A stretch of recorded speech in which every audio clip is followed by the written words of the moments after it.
And greetings, welcome to the Dividing Line. It is a unusual day for us to be doing this. It's a Wednesday. I actually have the services this evening. That's why I'm a little fancier dressed than normal. But welcome to the program. We have a lot to get to today. I'd like to start off with something edifying before going to other strangely not edifying things, but hopefully useful and somewhat necessary to address anyways. And so I saw a video posted and I listened to it, and since it invites a Christian response, I thought, well, this is exactly why we do what we're doing. There's different levels of understanding on the part of our Muslim friends in regards to what it is we actually believe.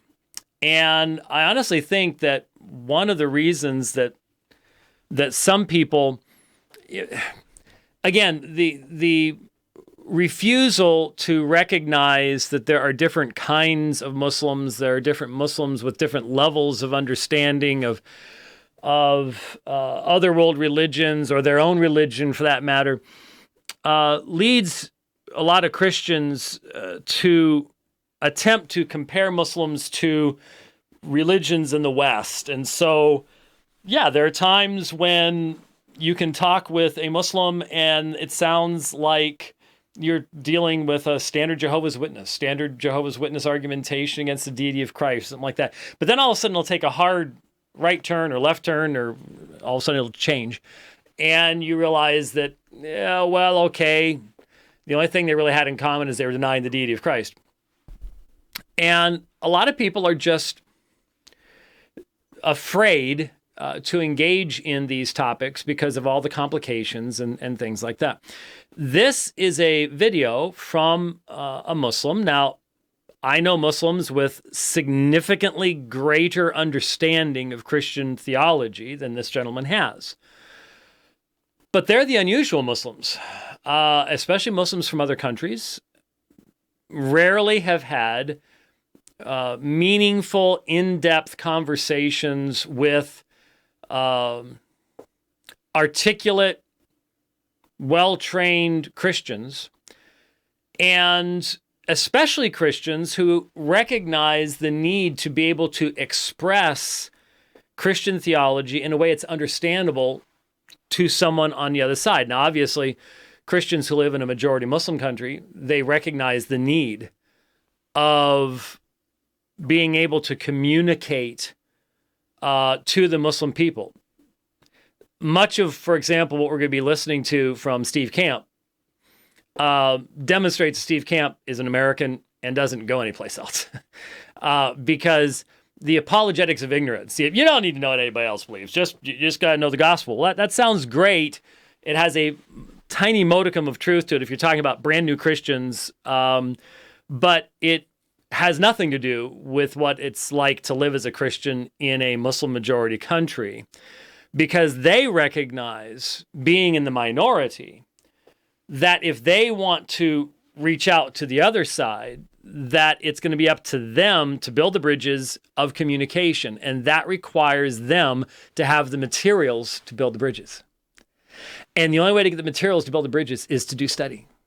Is to understand what the other side is saying, to actually interact with, not just read Christian books about the other side, to actually interact with the other side. I remember I was 19 years of age when I started studying Mormonism, and I read a bunch of Christian books on Mormonism, but at 19 years of age, I recognized that wasn't enough.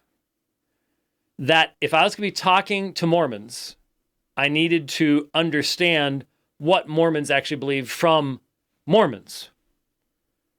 Now, did I learn stuff from reading what Christians had learned from talking to Mormons? Yeah, but that's a step removed. I did, but that automatically introduces an element of reinterpretation, and sometimes not all that accurate reinterpretation. I remember, man, it was it woke me up when I first realized. Remember the DJ Nelson stuff?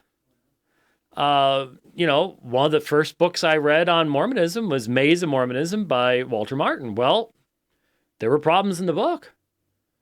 And so if your primary sources are just Christian sources, all you're doing is moving things one step back. If you somehow feel like you're going to get your hands dirtied or something by engaging and talking with these folks firsthand, well, if you just read Christian books about those subjects, somewhere down the line, somebody still had to do the original research. Somebody still had to do, the talking and the witnessing and things like that.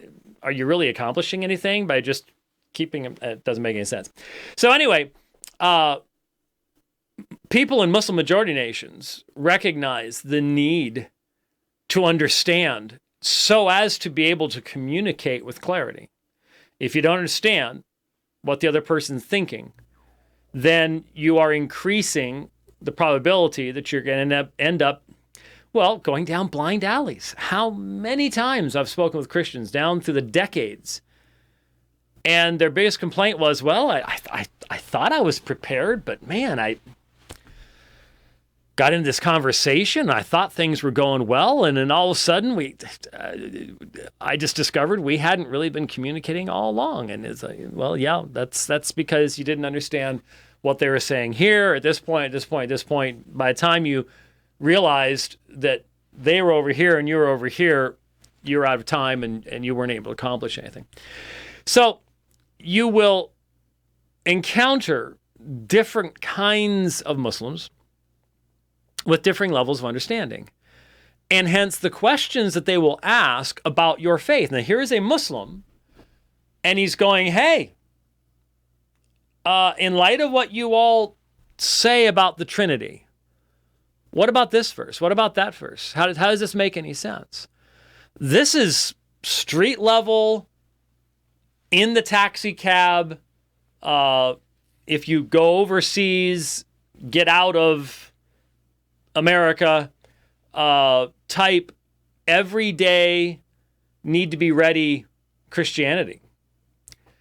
And so saw this video. I thought, hey, let's start off with this. And I know people who watch this program. They'll contact this guy. He'll watch it.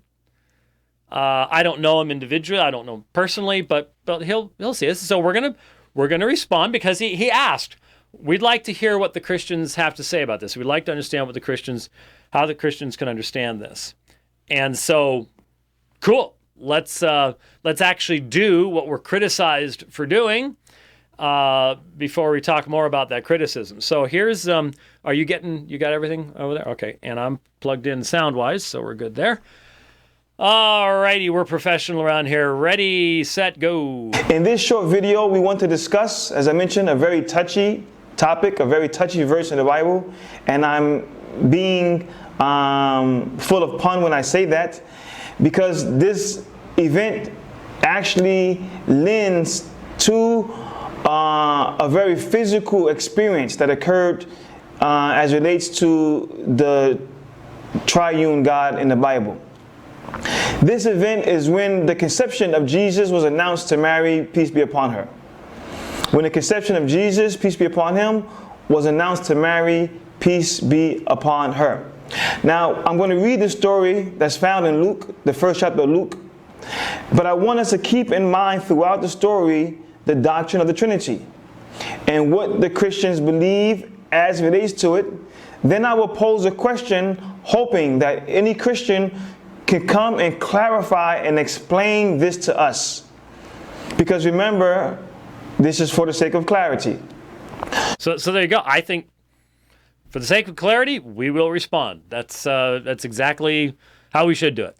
And the Christians are famous for telling us that we're always getting the Trinity wrong and that we are misrepresenting their faith or their doctrine. So, well, yeah, because that happens a lot. And it goes both ways. There's a lot of misrepresentation of Islam as well. No question about it. So yeah, there needs to be clarification on both sides. But may I just suggest that there is one important thing that I think Muslims need to keep in mind, and that is your ultimate authority, the Quran, comes after our scriptures. I know you believe it's eternal, all the rest of that stuff, but historically speaking, nobody ever quoted from the Quran until after, the late 7th century. Our 7th century, historically speaking. And so there is a necessary relationship because the Quran acknowledges the previous existence of the Torah and the Injil. And so there is a necessary relationship that exists because of the nature of the Quran and the content of the Quran to the Hebrew and Greek scriptures that make up the Christian scriptures. And so the question that simply cannot be ignored, but is almost never addressed by my Muslim friends is, what solid evidence do you have? Not assumption, but solid evidence do you have that the author of your sacred text actually understood the sacred text, which your text says were sacred? They were natsal, they were sent down, they contain light and guidance, right? What evidence do you have that the author of your text accurately understood our text? And especially what it teaches concerning this doctrine of the Trinity. Did the author of the Quran understand that our scriptures teach there's only one true and eternal God, creator of all things? Yahweh is his name in the Old Testament. That there are 3 divine persons spoken of in the New Testament scriptures, the Father, Son, and the Spirit. They're not confused with one another. They are distinguished from one another. And the Spirit is not an angel. The Spirit is not Jibreel. 3 divine persons. And then that the New Testament scriptures identify Father, Son, and Spirit as Yahweh, while distinguishing between them, specifically identify each as Yahweh. Did the author of the Quran understand that? I have never seen, in the years now of studying Islam, I've never seen anyone even try to mount an argument that the author of the Quran understood that. Not once. The best Islamic apologists that I know, I think, recognize can't do it. It's not possible. The sources are insufficient to demonstrate that. And I think that's important. I've met almost no Muslims that have ever thought about why that would even be important. One of the reasons that we do what we do is because we want to raise the really important issues. And one of the reasons that I don't use a lot of the standard argumentation that's used out there is because I don't want to fog the issue with stuff that's, might have relevance over here, but doesn't really help us get any closer to the real issues of the truth claims of Christianity and Islam. So that's a question I would have is, you say, we keep saying you misunderstand it. Could it possibly be that there is a systemic, foundational, definitional misrepresentation of Christian theology and Christian belief within the Quran itself that creates this misunderstanding on the part of Muslims? Because you're looking backwards at what we believe through the lens of the Quran. If that lens is distorted in any way, wouldn't that explain it? Could that be why this issue exists? I'd invite you to consider whether that would be the case. In light of that, we're going to pose a question, and instead of us trying to tell people what this means, we want to ask a question and want the Christians to come explain to us what this means in light of their doctrine. That way, you won't accuse us of misrepresenting your doctrine or getting it wrong. Rather, we are seeking clarity of it, and we're hoping that you can explain it to us. Now, the event that took place, as mentioned, is found in the book of Luke, the first chapter of Luke, starting at verse 28 to verse 35. I'll read, I'll explain, I will ask a question, and then we leave it to our Christian friends to come and clarify this for us. Starting at verse 28, it reads, "The angel went to her," meaning Mary, "and said, 'Greetings, you who are highly favored, the Lord is with you.' Mary was greatly troubled at his words and wondered what kind of greeting this might be.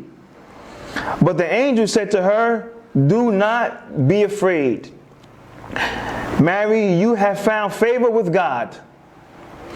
You will conceive and give birth to a son, and you are to call him Jesus. He will be great and will be called the Son of the Most High. The Lord God will give him the throne of his father David, and he will reign over Jacob's descendants forever. His kingdom will never end.'" Now, although this never happened during the time of Jesus, this is another discussion that can be saved for another topic, another talk later on. Okay, now let me pause there, and I think a lot of Christians wouldn't understand what was just said. There are a lot of Muslims who believe that the New Testament is in error in the prophetic passages that it quotes in regards to Jesus, because, again, the Quran does not understand the nature of Jesus's kingship. They don't understand Jesus is ruling and reigning over his kingdom right now. His kingdom extends all around this world. It is found and seen in the reality that men from every tribe, tongue, people, and nation bow the knee in obedience and faith to him. It is a spiritual kingdom, as Jesus explained to Pilate. If my kingdom is of this world, my servants would be fighting to keep me from being delivered into your hands. But my kingdom's not of this world. And so Muslims not deriving their interpretation of the New Testament from the New Testament, but instead interpreting passages separate from one another in light of the Quran, look at a text like this and, well, this didn't happen. Well, actually, he was called the Son of God over against your own teachings. He was called the Son of God, and he was identified as the Son of God. And this is found throughout the Synoptic Gospels and John. And his kingdom was established and has not ceased to grow since that point in time. So the Muslim reads those verses and doesn't read them in a New Testament context and comes up with this idea, well, this hasn't happened. Well, it has.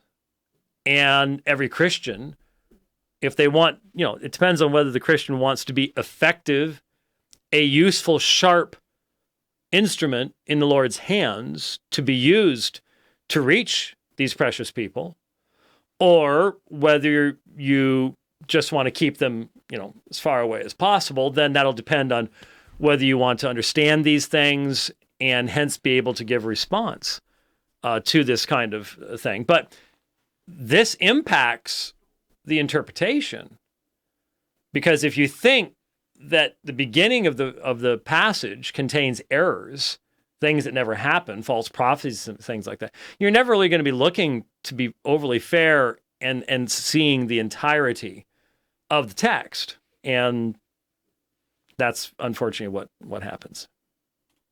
But it's interesting to note that this prophecy, as described, didn't fulfill its full description. Let's carry on. Mary answered, "How would this be?" Mary asked the angel, "Since I am a virgin, how can I have a son? Since I am a virgin," meaning no man has ever touched me. The angel answered, now listen very closely, because this is what I meant by this is a very touchy topic. Now, keep something in mind. Many Muslims have been impacted by the teaching and ideas of Ahmadiyya. Ahmadiyya clearly understood the Quran to teach that the relationship between father and son described in the Quran was a sexual one. Remember how many times? Well, maybe you don't, but we have a lot of people watching and listening that didn't in years past. But in years past, we have. It's very difficult to do because often the recordings aren't very good, and a lot of people struggle to understand Ahmadiyya's language and his pronunciation and things like that. But we've spent hours playing Ahmadiyya videos, audios, and responding to his presentations here on the Dividing Line. And strange thing, back when we were doing that years ago, no one seemed to have any problem with it at all. It's very odd that we were spending all that time. Anyway, and I think D-Dot was just reflecting on what is pretty clearly the author of the Quran's understanding.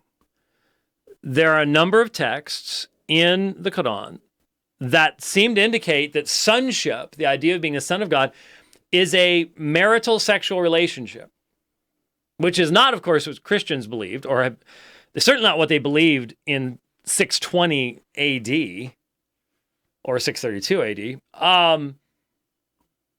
That's not what they believed then. It's not what they had believed for centuries before that. And again, I just don't find any evidence in my reading of the Quran or in any of the tafsir literature that I've looked at. And I am a student of Islam, but I've read a lot of tafsir literature. I've read a lot more tafsir literature than most Muslims I know, to be perfectly honest with you. And I see no evidence in any of that of an understanding on the part of the author of the Quran of the very nature of sonship in Christian theology. Instead, there are a number of texts where you have very plainly, if Allah had wanted to take a son, he would have had to have taken a companion from what he had created, a wife. He can't have a son because he doesn't have a wife. Well, okay, that makes sense as an apologetic in regards to the idols in the Kaaba, where we are told that many of the idols in the Kaaba at the beginning of Muhammad's ministry, it was, a male god with a female consort, and they have offspring. It's pretty common in pagan religion. Makes sense if it's focused at that. It makes zero sense if it's focused upon Christianity. And so this really is a key issue in understanding the argumentation that's being made and the understanding that the Muslims have of the text they're reading. The angel answered, "The Holy Spirit will come on you." Now, again, this is Ahmed D. in the background, I think. I don't know the gentleman, but I've talked to enough people that I've heard this argument many, many times before. As we'll see, and I'll bring up the text. We'll take a look at it when he's done. But serious exegesis. What I would suggest to this Muslim friend and to my other Muslim friends who watch this program, if you are going to seriously engage the text here, there are plenty of programs available. I wish you all had as good Quran programs as we have Bible programs. There's that one. There's one My Quran program on iPad. Man, I wish I had it for Mac. I wish they'd port that over so I could have it for Mac. It's still not as good as a Bible Works, an Accordance, a Logos, whatever else it might be. We've got the good Bible programs. Get yourself a good Bible program and look these terms up. Look up what episkiadzo means, which is what we're going to be seeing as the primary term being focused upon here. Look at its Old Testament backgrounds. Look at what it meant. It's literally to cast a shadow over. Episkiadzo. It's rather transparent, actually, to cast a shadow over, to overshadow something. It's used the glory of God in the tabernacle. So see that there's a tremendous amount to be learned by looking at how the New Testament writers use language that's found in the Old Testament, and especially in the Greek translation of the Old Testament called the Septuagint. Look these things up, rather than assuming what you're hearing here is this sounds like some type of physical, sexual thing. No, it's not. And nobody reading it originally would ever have come to that conclusion. And here's one of the problems. If you've not, again, if you embrace the Apologetics of Ignorance, which we're going to see is Steve Camp's position, if you embrace the Apologetics of Ignorance, the first time you hear this, you're just going to be going, What are you talking about? No, what? Oh, come on. No.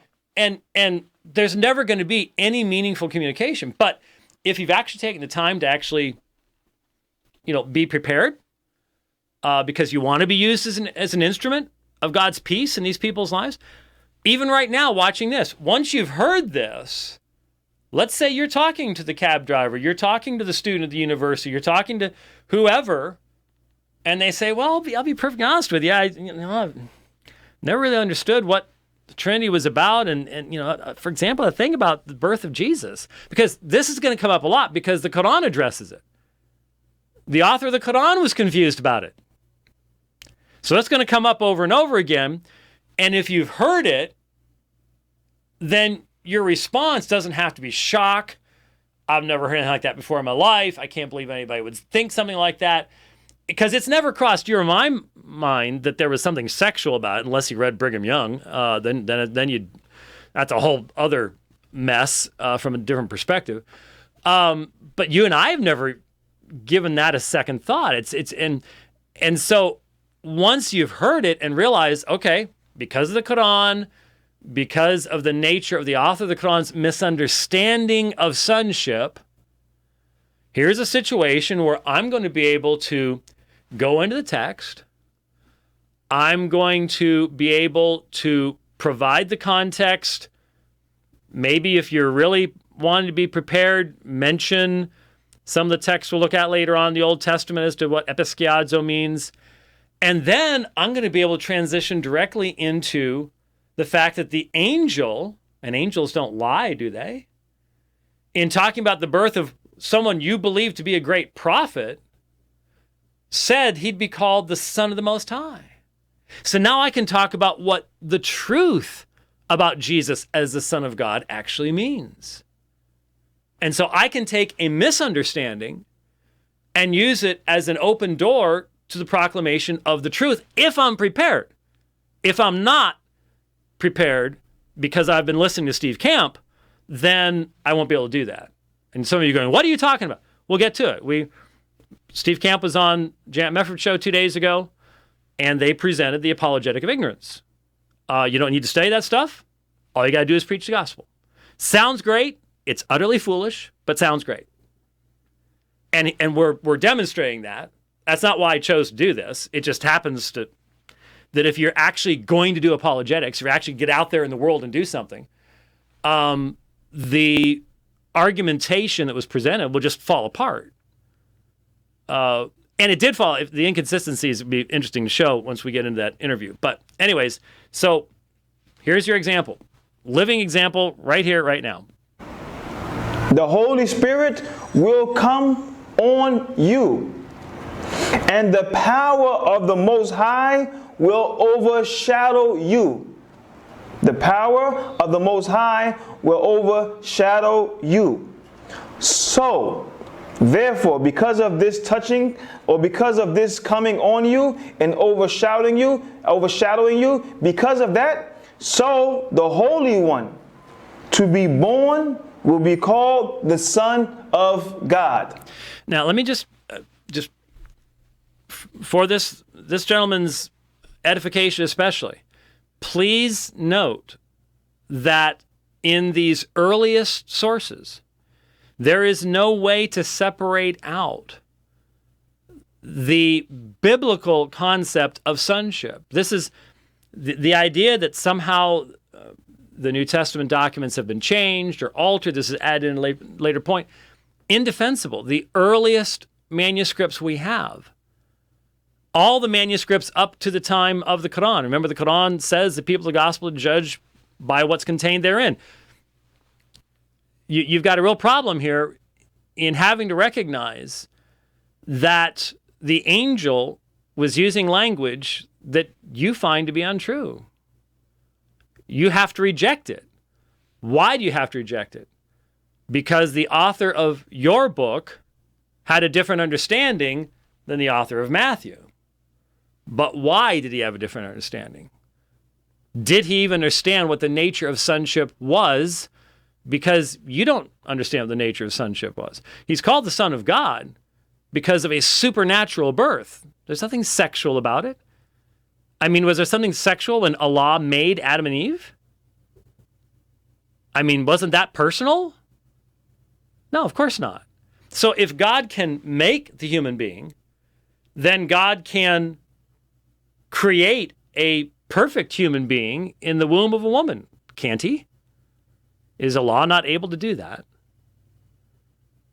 Now, I realize this takes us back fundamentally to the real issue between us, and that is, on a presuppositional level, you do not believe that Allah would be this intimately involved with his own creation, let alone the idea that the second person of the Trinity would take on a perfect human nature. That's really the fundamental presuppositional rejection that, again, begs the question, did the author of the Quran even understand that that's what Christians were teaching? And I have never seen any evidence that the author of the Quran did understand that at all. That's why I keep pointing out to my Muslim friends today, you know much more about the Trinity than the author of the Quran did. Much more. How can that be if this is a divine book? How can you have significantly better arguments than the Quran does on this subject? It's because you've done far more reading. You're just far more aware than the author of the Quran. What does that tell you? Because of the Holy Spirit coming up on you, and because of the power of the Lord overshadowing you, thus the Son you to have will be called the Son of God. Now, it is indicative of these words, whether you accept my understanding of it or not, but what I understand from this is that something physical occurred to Mary, and because of that action, the child that she gave birth to, that was conceived at this moment, is to be called the Son of God because of the power of the Lord overshadowing her and because of the Holy Spirit coming on her. This is what is indicative from reading it. Whether it means that or not is not the issue here. No. It it is the issue here. That is the issue here. And again, in this situation, I remember, I forget who he was debating, but I remember years and years ago, Shabir Ali raised a similar issue in one of the debates. One of the people, and I forgot who now it was that he was interacting with, but the argument was, well, it can be read that way. Well, the Quran can be read many different ways, can't it? And yet you would insist that there are certain proper ways of reading the Quran. You would demand that that context be taken into consideration and all the rest of this kind of stuff.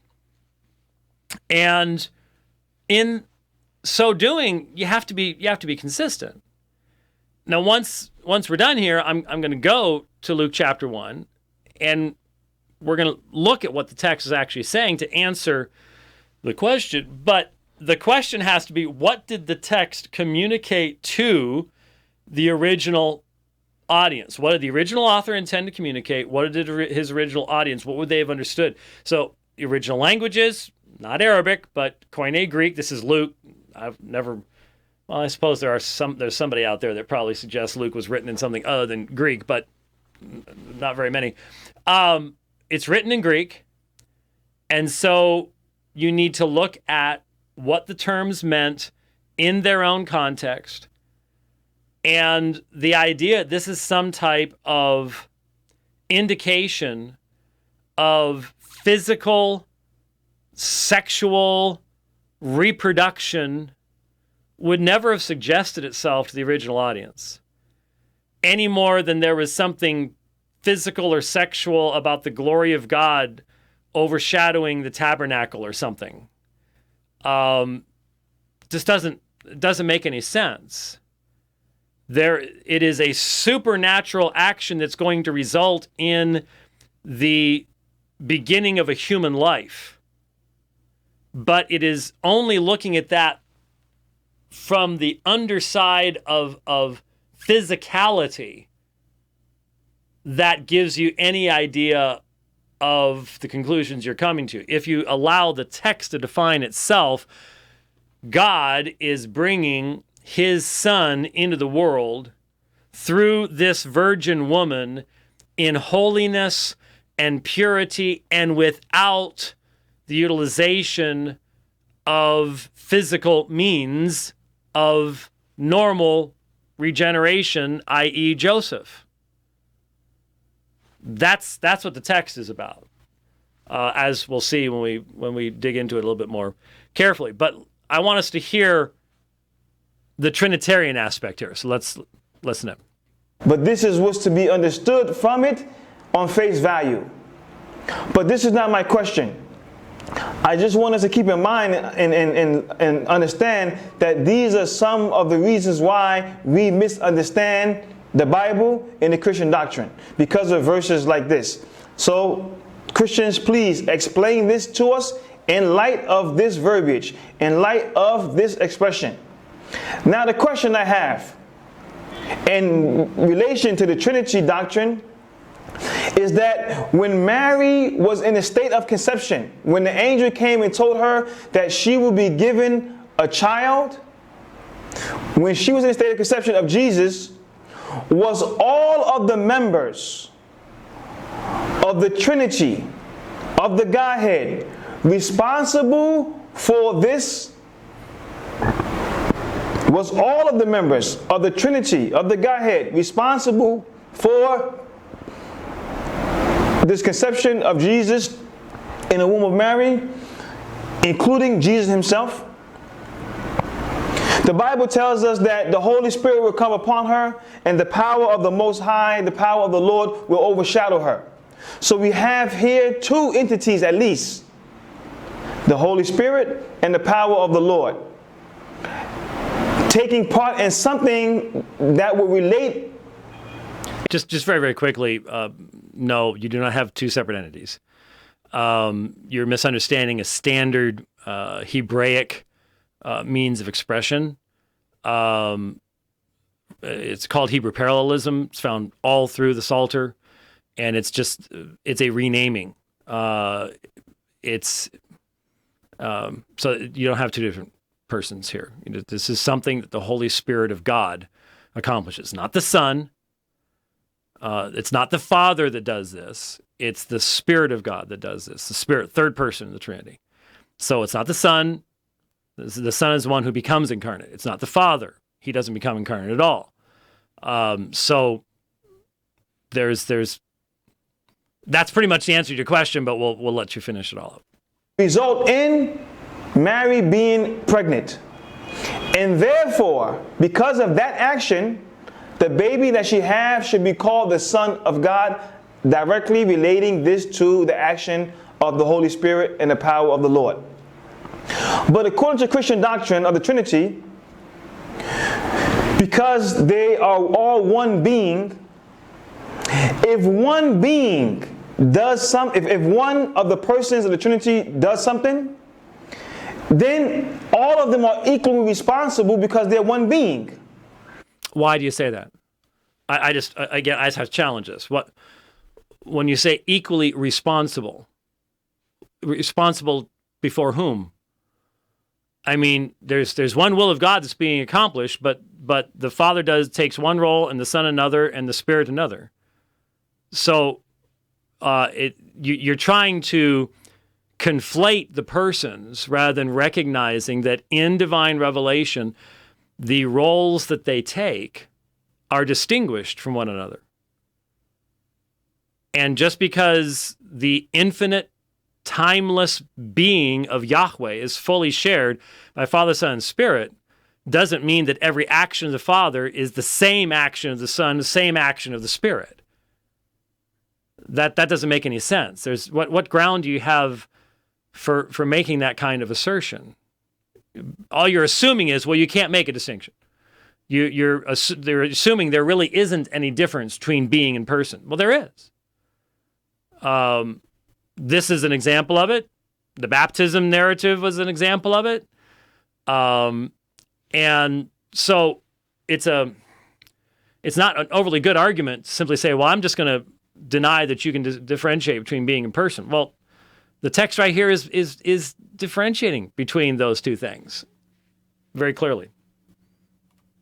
So if the Father done something, then also the Holy Spirit and the Son is inclusive in that action. Why? Because they're one being. The one being God did something, and that included the Father, the Son, and the Holy Ghost.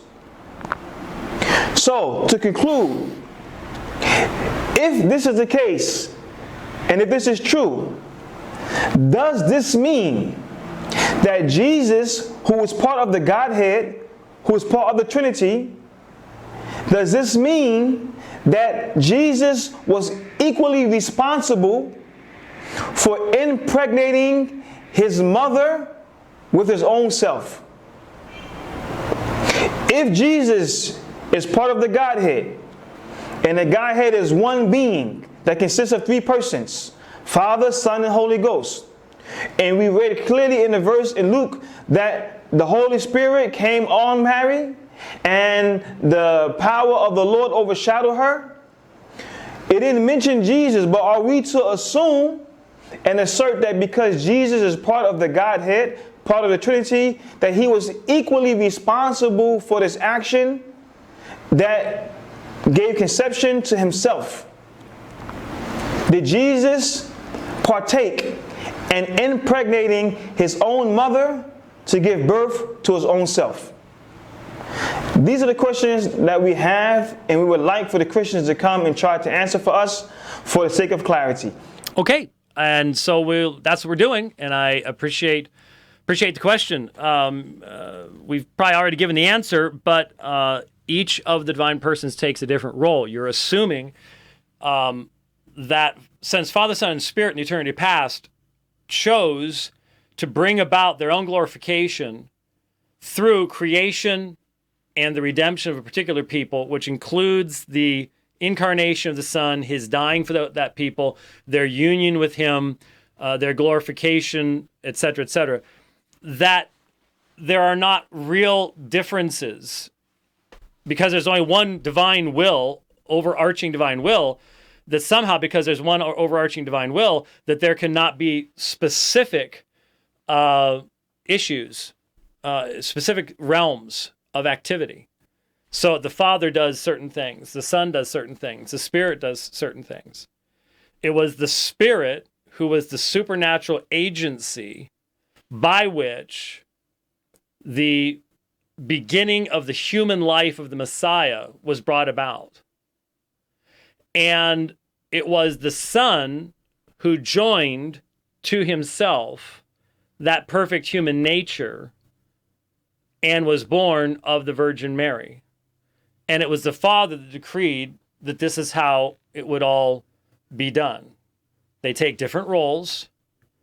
It would be similar to you saying that since there is one will of Allah, that means that everything that happens, the actions of the jinn, the shaitan, everything, it's all just the will of Allah, and he's equally responsible for everything. Well, hopefully you recognize that would not make any sense. That leads to something called monism. All is one is all, et cetera, et cetera. make any sense. Classical theists, whether Christian, Muslim, or Jewish, are not monists. And so we recognize that God can act in time and create other actors who likewise act in time, and they just don't simply cease to exist just because they're part of God's will.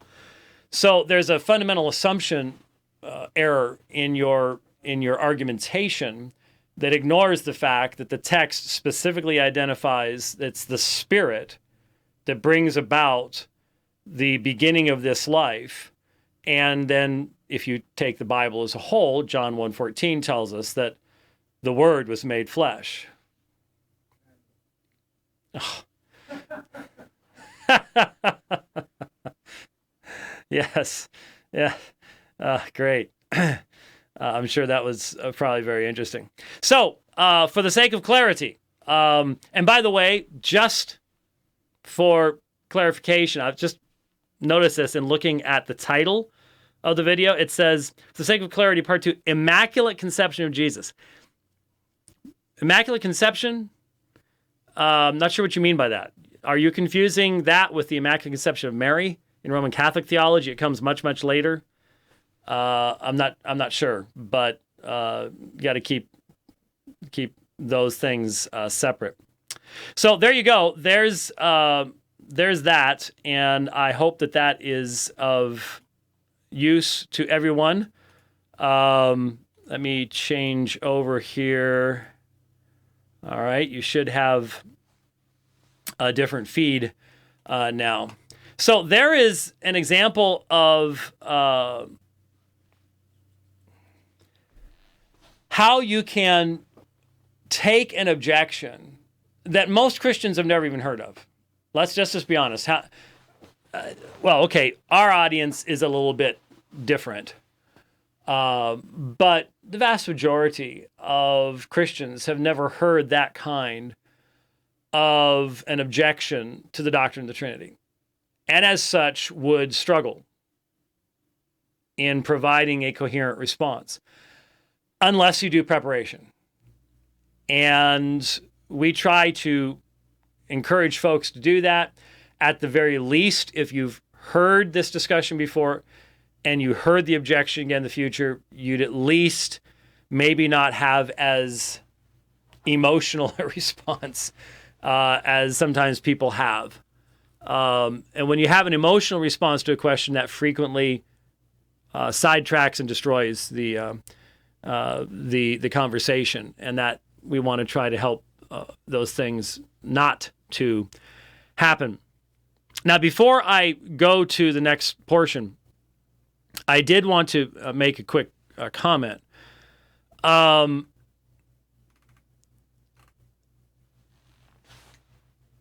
News came out this morning about the fact that, for a long time, we've been saying, if you like what you see here on the program, be wise and download the episodes. Save the audio, save the video, whatever you need to do, because eventually we won't be here. And it won't be because we choose to close up shop. It'll be because we're scrambling around trying to find some alternate way of communicating with some kind of an audience. This is already happening to certain people.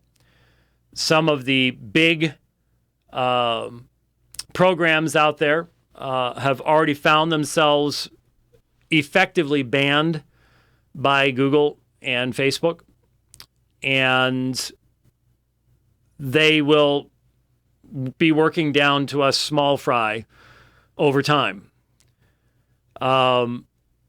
Word came out today about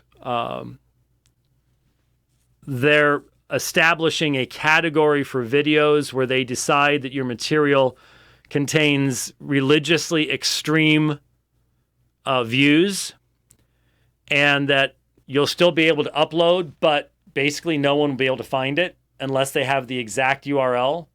There won't be other links to it. It'll just live in limbo. It won't come up on searches. It'll be there, but only the people that you can somehow communicate with directly will be able to find it. No one's going to be able to search for it, things like that. And the amazing thing is, just today, yesterday, Google and YouTube banned professor who refused to use gender-neutral pronouns. This guy's a liberal. But he's up in Canada, and he's the guy that I've seen before. He just makes basic, logical argument that this is the end of meaningful communication and meaningful societal existence. Oh, well, there you go. And they shut him down. His Gmail account, gone.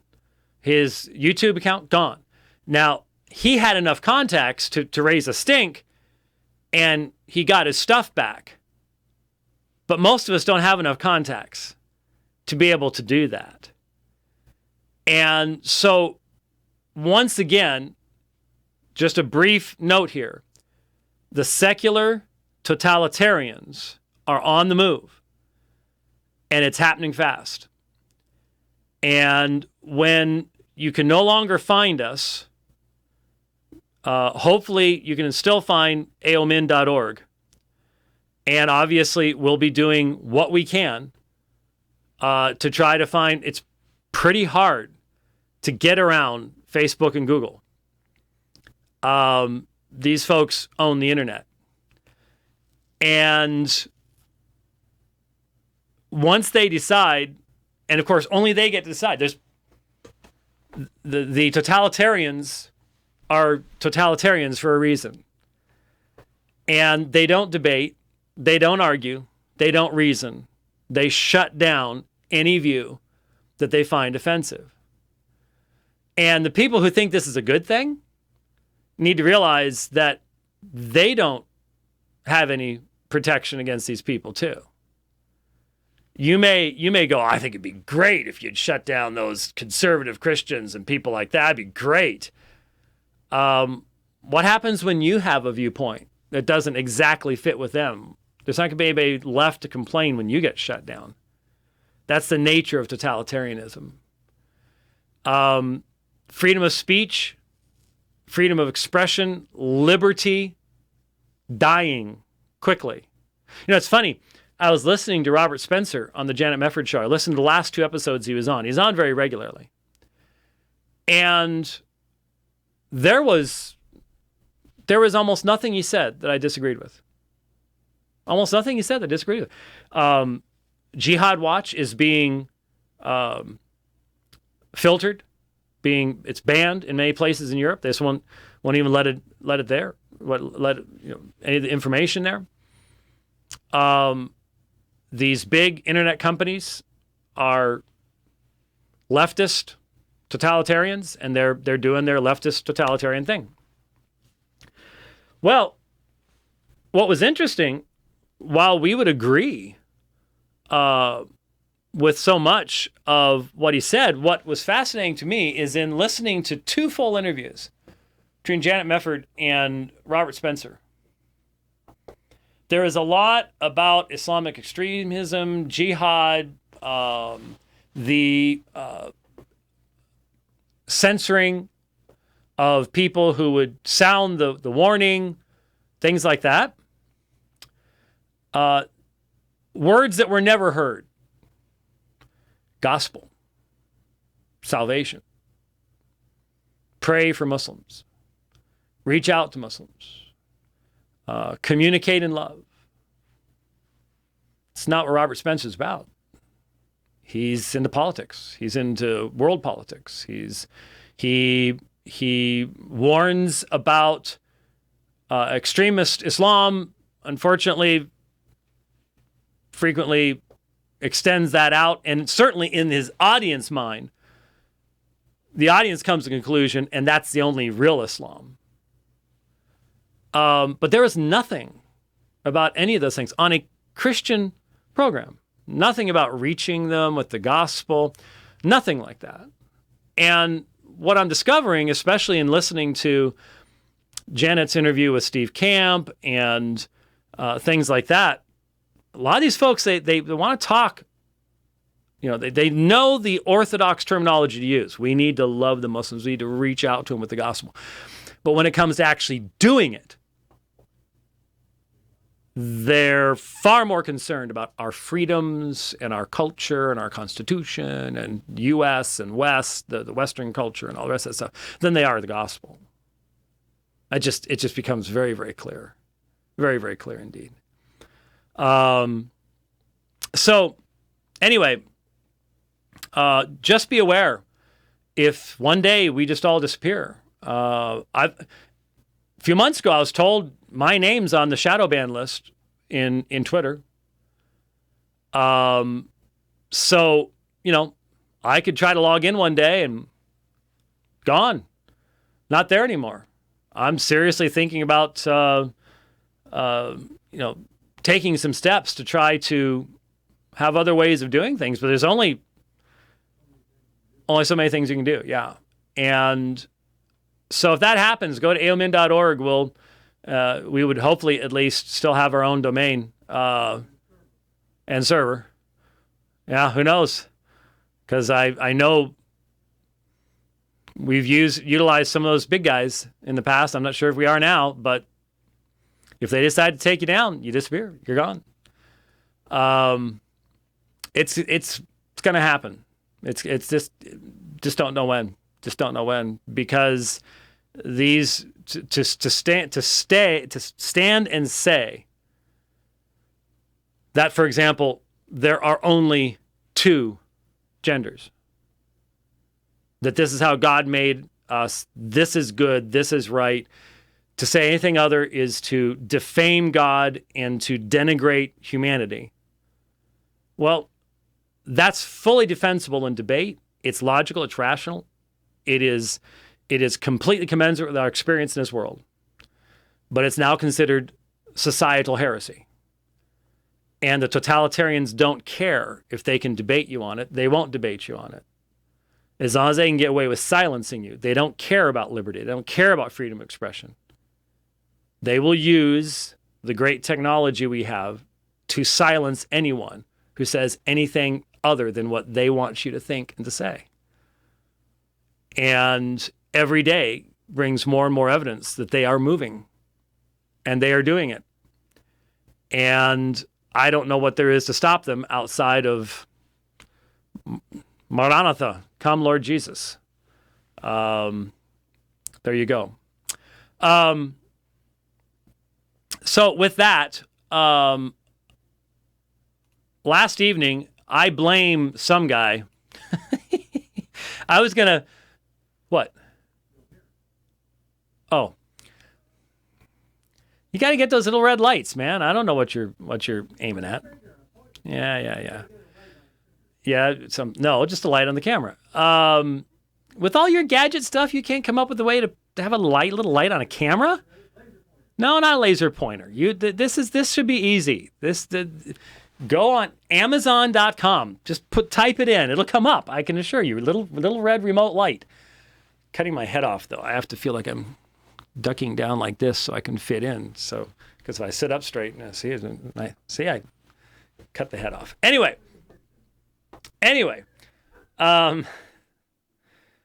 My laugh sounds like David Letterman. I sound like David Letterman? No? Okay. All right. So, blind him with a laser pointer. Yeah, that's. I could tell you stories about laser pointers with kids, but I won't go there right now. Probably get in trouble. Anyway, what was I doing last night? Oh, I was downloading a series of really interesting lectures from a Muslim scholar on the text and transmission of the Quran. I don't know how many hours. I only got through the first 4 topics, and there was over 5 hours worth of audio. I started on it this morning on that ride that I was tweeting about this morning. Got some great, I don't know if you saw my pictures, but I got some beautiful, beautiful sunrise pictures this morning. You have to get up really early in the morning to do that. It's been a good monsoon. Yeah, monsoon brings beautiful sunrises and sunsets and stuff like that. But I only get to see the beautiful sunrises when I'm out in the desert someplace. Anyway, I was downloading this stuff, and then somebody on Twitter, and it's all his fault. I could find the guy's name. Somebody on Twitter said that Brannon Howse was just about to be on that report. What's the guy's name? It was called Islam is Destroying America. But it's the thing's too small. Anyway, it was beyond that Private Eyes program. Hagmann Report. That's right. And so I was like, really? You got a link or something? And so I looked it up and managed to get on the YouTube feed pretty much right at the start. And it took a little while for them to get Howse on. And it took less than 60 seconds for Howse started talking about me.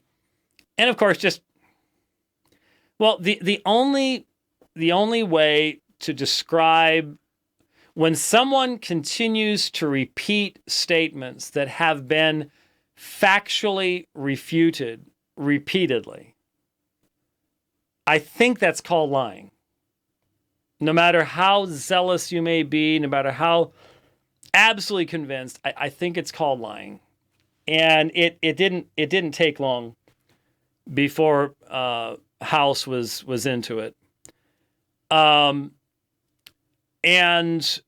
I wanted to play some segments of this educationally. People don't seem to understand that we have a serious credibility gap when, on the one hand, we will rightly speak of, well, for example, the media in Palestine that teaches young children to want to stab Jews with knives. That's horrific. It's wrong. It's inhuman. It's evil. It must be condemned.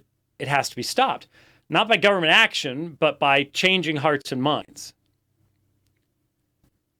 We can point to that, and we can point to the fact that amongst Muslims, in Muslim countries, you have a tremendous, look at what happens in Pakistan.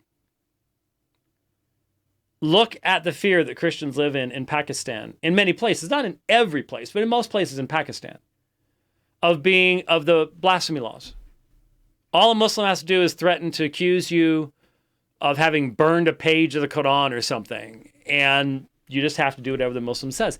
We look at these things and we can point to examples of mistreatment of Christians, imprisonment of Christians, murdering of Christians. We look at that and we say this is terrible. And we see that there is an entire culture amongst many of these people of Christophobia. I don't like that term, but it unfortunately has now entered into our vocabulary. If you don't like something, if you're prejudiced towards something, you're phobic. That's actually not what the word means. Phobic comes from phobos, which means fear. And so it bugs me to no end that we're stuck with that these days. But anyway, we point that out. And I see Muslims who are incredibly prejudiced in regards to Christianity and anything that a Christian says. We point that out. We say it shouldn't be that way. Great. But if you could point that direction, then you have to look this direction too. And the fact is, we have in what calls itself evangelicalism, people who call themselves conservative Christians, who are bigoted, prejudiced individuals. They're not fair in their criticism. They're not truthful. They're not honest. They claim that they have every good reason to be doing what they're doing, but they're unfair in how they refer to other people. So how can we say those people need to stop doing what they're doing, but then we ignore these people over here because they're on our side, see? They're on our side. This goes back to what happened in regards to a certain person from Liberty University by the name of Ergen Cantor. Why did we pursue the Ergen Cantor situation? Because we have to be consistent. If you have people on the Islamic side pretending to be things they were not to get people to convert to Islam, if you got people on the Christian side pretending to be things they were not, if we are people of truth, then we have to engage in criticism evenly and on the basis of honesty and truth and consistency. If we want to be people of truth. If we want to take, if someone wants to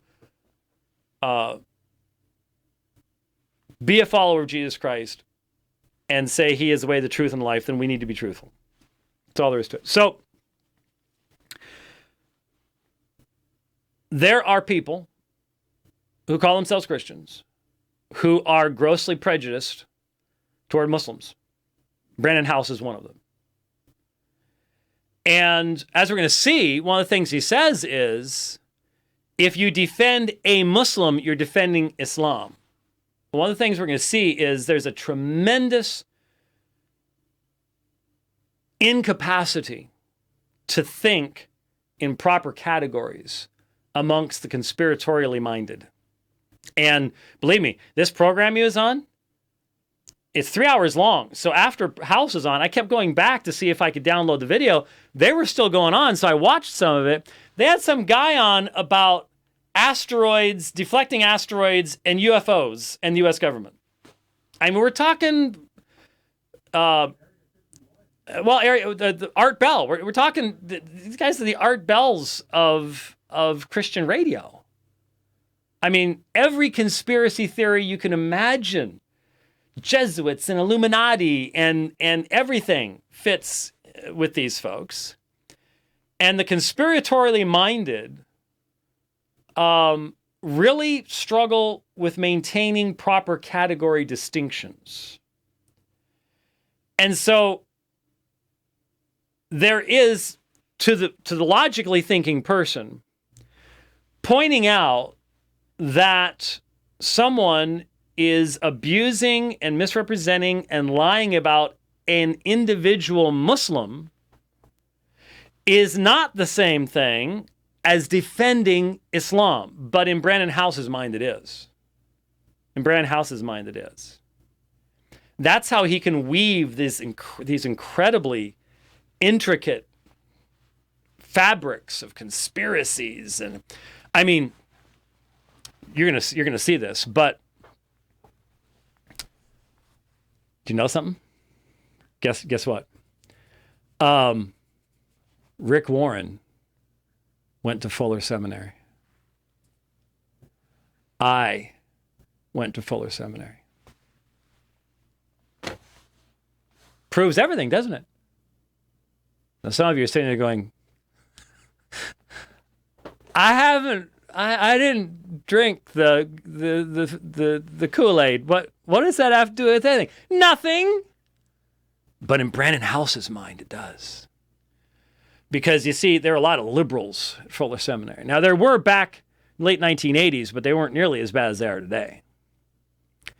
And if Brannon Howse cared about truth at all, which he does not, plainly, it's sad, but he just doesn't care at all, then he would know that many, many, many times I've talked about my experience at Fuller Seminary, and I described myself as Fuller's token fundamentalist, and that I did it in the Arizona campus, an extension campus here in Phoenix, and that I was probably the most conservative person in that group. And that there are many times I wondered, why on earth am I sitting here? Why am I going through this? Well, it was the only place I could go. We were poor as church mice. And couldn't move, committed to ministry. So there was one graduate school in theology in all of Arizona at that time. It was Fuller Theological Seminary. That's why I went there. Thankfully, they drew most of their professors from Grand Canyon College, where I had gone. But still, I had a lot of professors way off to my left. And at the time, I was wondering why. I mean, it was just... I've told the story. I've told the story about taking a Pentateuch class. Pentateuchs? Plural? Pentateuch class. And we were given commentaries to read. They're still in my library. I don't get rid of anything. I'm Scottish. They're still in my library. And do you know where my commentaries are? There, if you go in Betsy's on the far side of the commentaries, they're organized by books. The New Testament's on the top, the Old Testament's over this side. Deuteronomy by Gerhard von Roth. Can you find it? It's an ugly yellowish color. Let me tell you the story. Let me see if I can show it to you. Since they're in canonical order, hopefully, once you find Genesis, Deuteronomy won't be too far away. We were given. I know this is taking forever. I'm sorry. I'm never gonna get through all this, but we'll just go and continue on the next time. That's the joyous thing about doing the dividing line the way we do it. We don't have to worry about network breaks or anything else. And you can fast forward past this stuff if you've already heard the story. But we were assigned 5 commentaries. And we were to read them.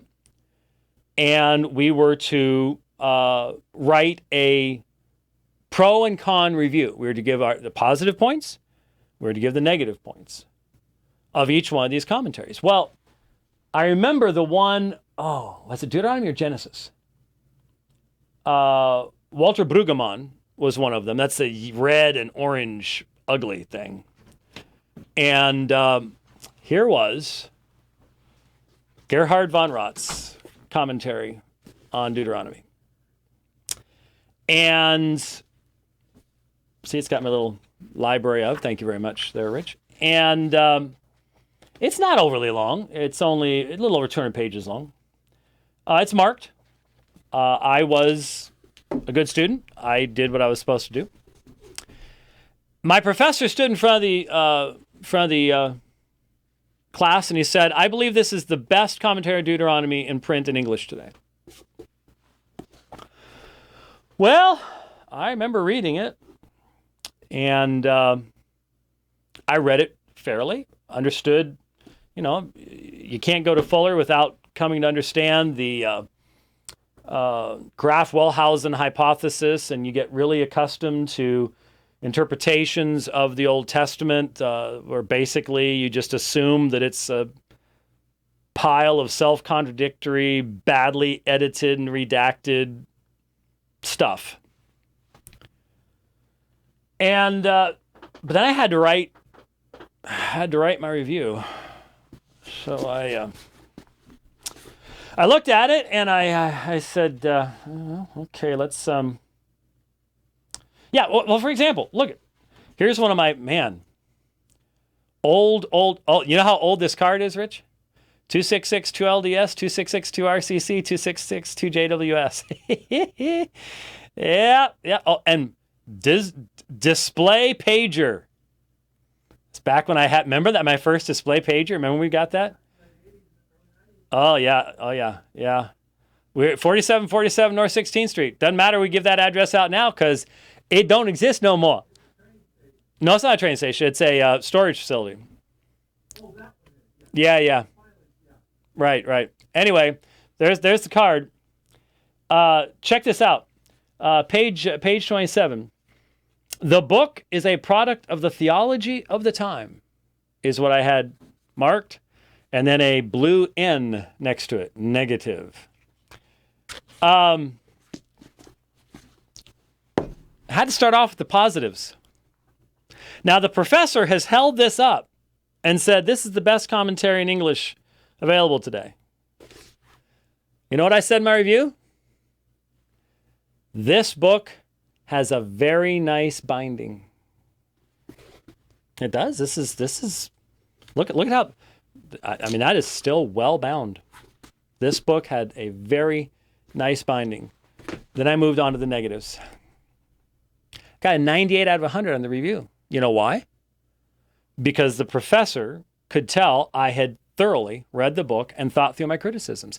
Back then, at least in the Phoenix Extension, at least with this professor, he was a good professor, we were not on the same page.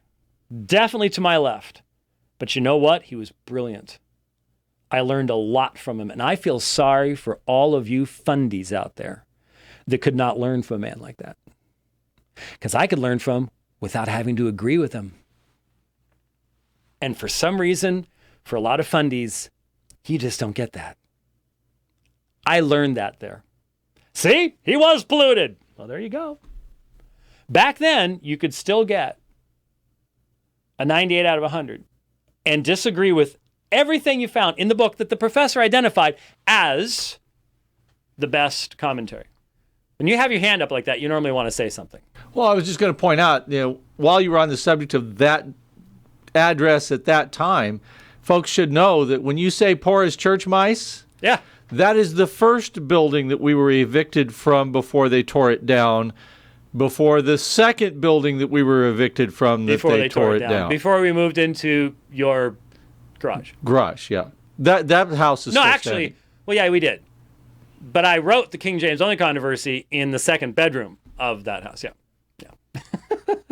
We're in it for the money, folks. Yeah. Okay. Anyway. So, I went to Fuller. Years later, I found out why. You ever seen my debate with John Dominic Crossan and Marcus Borg? Why do you think I understand what they're saying? Because I went to Fuller. I was invited on a local radio station to debate the co-founder of the Jesus Seminar, Robert Funk. You know why that went so well? Well, until he hung up on us. Because I went to Fuller. These people think, conspiratorial minded, instead of going, that's where he got a grasp of liberal theology. That's why, for example, when he debated Shabir Ali for the first time, Shabir Ali, expert at using liberal theology, didn't work with him. Been there, done that, got the t-shirt, got the degree. This kind of conspiratorial thinking ignores the facts, ignores proper categories, ignores the fact that I have criticized Rick Warren strongly for his statements about the papacy, his ecumenism.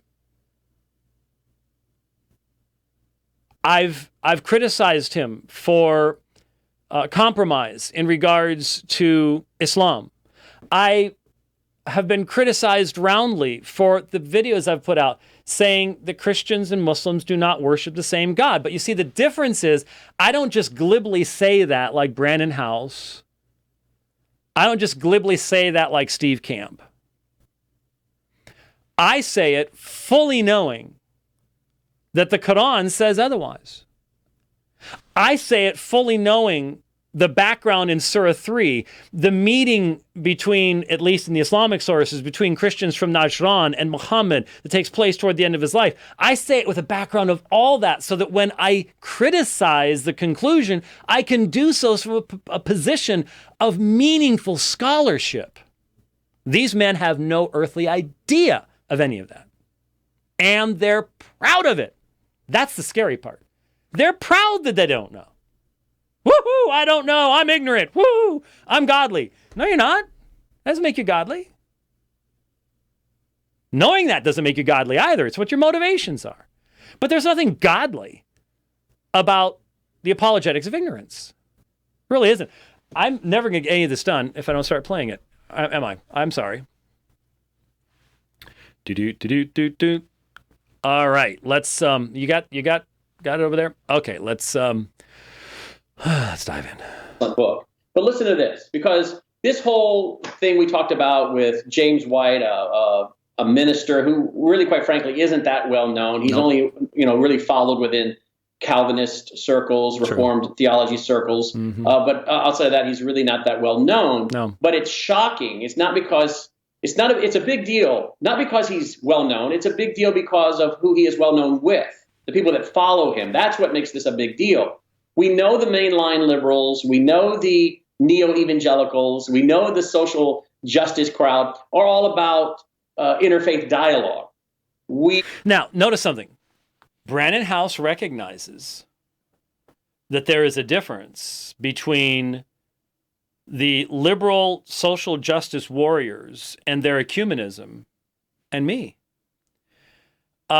He may have ignored it, he may have skipped over it, but everybody who listened to that dialogue and who will listen to future dialogues will be struck by the fact that the fundamental foundation that was enunciated by myself and by Dr. Yasser Khadi was to repudiate the whole idea that there can be such a thing as Chrislam, there can be such a thing as some middle ground. There isn't any middle ground. Neither side believes that if what the other says is true, that we can possibly be right. We recognize that. We said it. We stated it. We rejected the interfaith dialogue methodology, and yet Howse, Camp, Mefford, what do they keep doing? They keep using interfaith dialogue in a purposefully inaccurate and ambiguous fashion. They just do it over and over again. What do you think about interfaith dialogue? Well, it would have to depend on what the purposes were, what the individual is saying, what their beliefs are, what the categories laid out are. Every debate I've ever done was an interfaith dialogue, wasn't it? It was. Every single debate. And some of these folks, Steve Camp's been against debates for quite some time. He's mocked the debates that we've done for quite some time. So at least he's been consistent. He doesn't believe you should engage these folks in that kind of a context. But I was on Janet Mefford's show doing debates with Muslims for years. Filled in for her as a guest host, paid guest host. I was doing debates with Muslims. Who changed? Wasn't me. Wasn't me. But see, he knows. He knows the difference. And this willingness to sit here and talk all about this book he was just talking about was Rome's a bridge. I think it's called like A Bridge to Nowhere or something. It was about Rome's disastrous ecumenical interfaith dialogue stuff. What does that have to do with what happened in Memphis? Nothing. Absolutely, positively nothing. Not to the person who's honestly representing it anyways. So why the dishonesty from a man who called himself Christian? Because of greater priorities. It's a pragmatism. When you're a conspiratorialist, you're very pragmatic in the categories you use, and when you observe categories and when you don't. You don't have to be consistent. Consistency is the death of conspiracy theories. So you have to be willing to do other things. Didn't think the folks that follow the Reformed theology, people who maybe are Calvinist, because those are loaded terms that can mean a lot of things, but they tend to be people who are rather theologically conservative. They tend to be people who are not for ecumenicalism and pluralism and things like that. So when this guy comes to our town and sits with a jihadi imam, a Jew-hating, Holocaust-denying, Hitler-defending, terrorist-minting jihadi, and I believe that's what he is based on all my research. Okay, so there was a he's just about to hold up this big sheaf of documents he has. What you just heard was a series of lies by Brannon Howse. They are slanders against Yasser Khadi. That's all there is to it. When Yasser Khadi was in his 20s, he said things about the Holocaust. Then he went to Germany, or was it Poland? I forget which one he went to. But he visited at least one of the death camps, and he apologized for what he said. Now, from their perspective, well, he's a Muslim, so it's just taqiyya, right? So, on the one hand, you want to be able to call him a Holocaust-denying, Jew-hating, jihadi.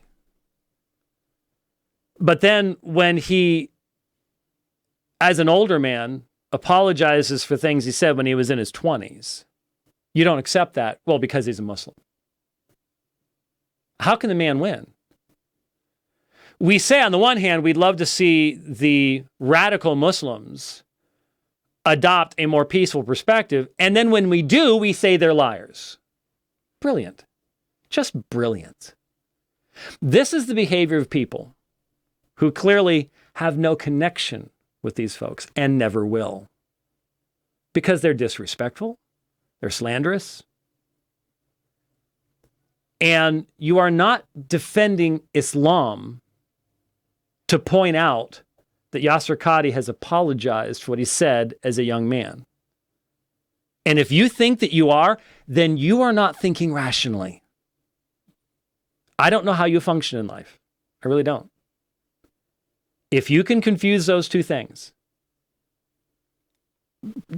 try for a second to put the shoe on the other foot. What if a Christian said things in their youth that they then apologized for later on, but people wouldn't accept it because, well, they're a Christian? Wouldn't you see the bigotry? Wouldn't you see the prejudice? And yet for a lot of people today, nope, don't see it. I think I'm fine. I'm good. I'm a patriot. That term patriot ends up showing up a lot here.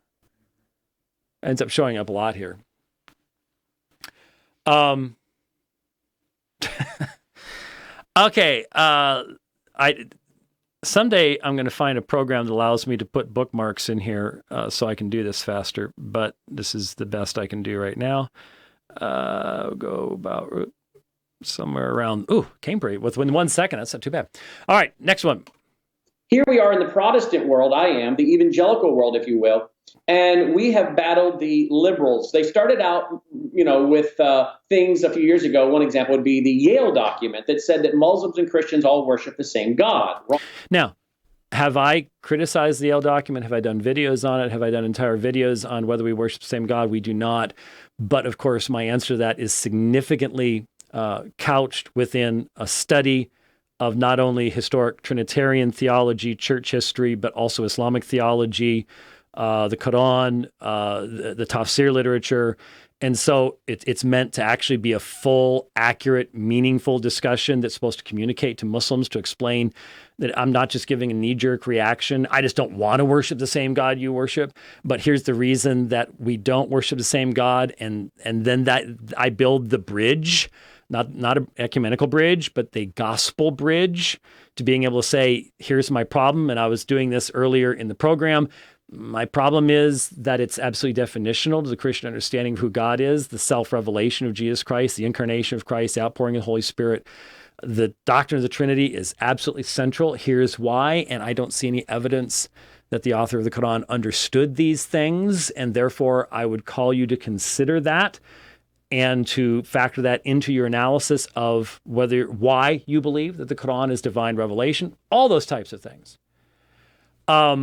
Don't you think maybe it would be good to note that I've done those things? Does Brannon Howse know that I've done those things? Does he care that I've done any of that? I don't know. I don't get the feeling that he does, especially with the actions he's undertaken recently. Muslims don't believe in the Trinity. Muslims don't believe in the deity of Christ. Muslims don't believe in a personal God. Muslims don't believe... Time out. I am not defending Islam to point out that Brannon Howse just misrepresented Islam.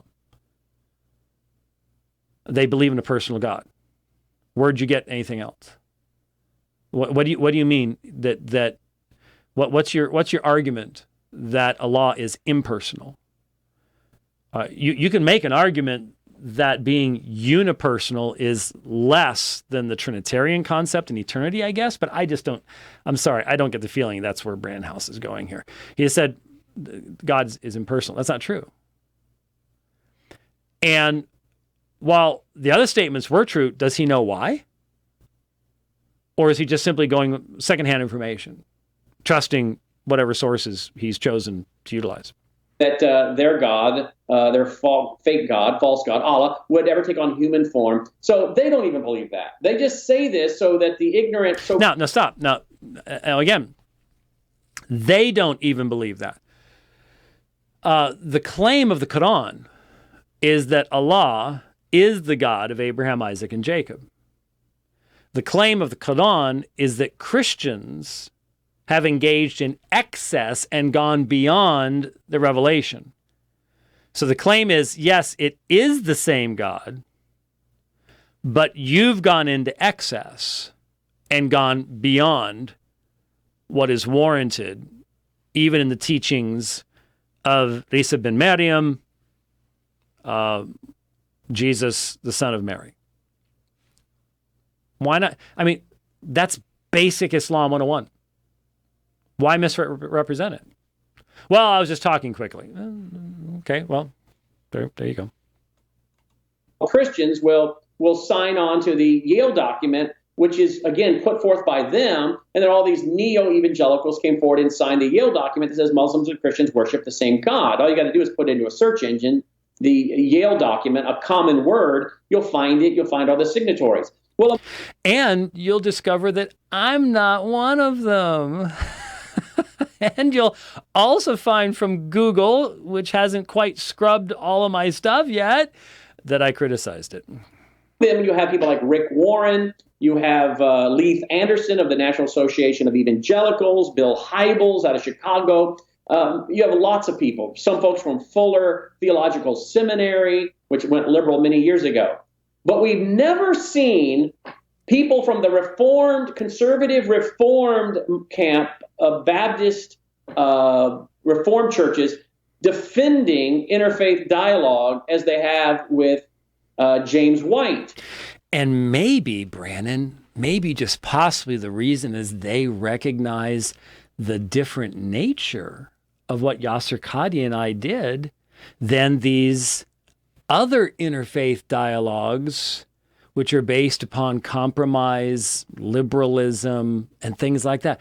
Maybe they listened and actually, instead of just assuming we were liars from the start, which you did, they actually listened and said, oh, here's a conservative Muslim and here's a conservative Christian, and they're not trying to come up with a synthesis, and they're going to have an honest discussion about what separates them and also the similarities they have. And it's just amazing to me. It's just so, it's so sad when I hear people on my side saying, we have no similarities. And I go, well, we're both monotheists, but they have a different God. Okay, but we're both monotheists. Doesn't matter. Yeah, it does. I mean, to a rational thinking person, it does. If you can't recognize that we're both monotheists and then use that statement of truth as a basis for, well, maybe even something just as simple as showing respect to somebody. It's amazing the doors to the gospel that are opened by simply being respectful. By just, with Muslims especially, they respond to the respect you show them by accurately representing what they believe and not by trying to tell them what they believe. I don't think most of these folks would ever have experienced that given the way they behave, but that's my experience. There's a little respect. And accuracy and truthfulness.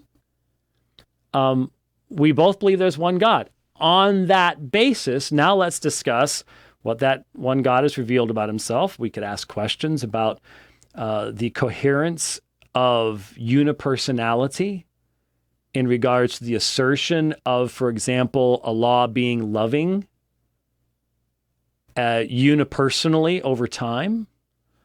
There's all sorts of, but we can't get into the real questions when you just provide a knee-jerk, prejudiced, redneck response that says, we got nothing in common. We both live in the same world. God makes his rain to fall on both of us. The sky is blue to both of us. What is your problem? Don't you realize this kind of attitude makes it impossible for you to actually talk about the important stuff. It's mind-numbing. It just absolutely mind-numbing. And it's created a huge deal within evangelicalism. And frankly, it's... Did he just say huge? Huge. I wonder where that comes from. He said huge. It's going to be huge. A lot of people. And again, I think the most shocking is to think that someone like John MacArthur, who has opposed evangelicals and Catholics together, that his executive... And so did I. Very firmly, very strongly, long ago. Not that anybody cared, but I did too. Director of Grace to You, Phil Johnson, has been so voracious in his defense of something that even his own boss has preached again, but yet we can't. It is so transparent that Brannon Howse has it in for Phil Johnson, that he will make stuff up. Look, I have known for 20 years, since I started doing debates, before I did debates with Muslims, Grace Community would not be hosting any of them. They don't believe in doing debates. Okay. We can have that conversation. I don't think there's something special about a church building. I certainly wouldn't have one in a worship service. I fully recognize the sanctity of the gathered body, but I don't recognize the sanctity of buildings. I think the church is made up of people, not of mortar and brick. But if the leadership of a particular church says we're not gonna have debates, we're not gonna have anything other than just this, fine. I've known that all along. But I have gone through, I took the time. Someone posted John MacArthur's commentary on the Corinthians passage in regards to being unequally yoked. I took the time to take what they posted and I walked all the way through it exegetically and demonstrated it had nothing to do with what we did in Memphis. This man cannot respond to that. I'm sorry, people, you shouldn't say that. No, I'm stating a fact. When someone provides refutation of you and you just keep repeating the same simplistic stuff, that's a demonstration you do not possess the capacity and capability of actually refuting the arguments that have been presented to you. And that's why he will never expose himself to a one-on-one with me. Never happen. Because his narrative just simply cannot survive cross-examination. He knows it. He knows it. It's a sad thing to see. All right, you know what? I'm not going to get to the Janet Mefford show today. Yeah, there is always tomorrow. But there are still a few things here. So we'll at least get to this, and then we can clear the deck and get to it. Because I said I was going to, so now I don't have any choice. And I do want to get to the Apologetics of Ignorance, because that's exactly what Steve came. Drop this down just a second. That's exactly what Steve gave us in his statements. And I was going to, I'll just stay with this.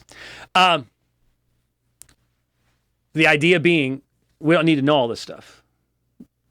And you know what? Obviously, you as an individual in your regular life, somebody even pointed out that this morning when I tweeted my sunrise pictures from out on New River Road, out in the middle of nowhere. Someone mentioned that because I mentioned I was listening to new lectures I just encountered on the text and transmission of the Qurans, and somebody's going to say you're a bad man, and they're exactly right. You don't have to be doing that. How many times have I said, I read the bad books so you don't have to? I'm an apologist. I take that information, I synthesize it, I put it together, I use it in debates, and hopefully that makes it more accessible to people to use in their everyday lives. People are not called to spend the amount of time that I do listening to other religions, listening to heretics, listening to all sorts of stuff. I've read more books from a pro-homosexual, pro-gay marriage perspective than anyone should ever read in their entire lives. But I have to. That's why I can debate Graham Codrington in South Africa effectively, because I don't believe in the apologetics of ignorance. And so I do want to get to, because, Steve made it sound so very attractive, that all you need to do is know the gospel.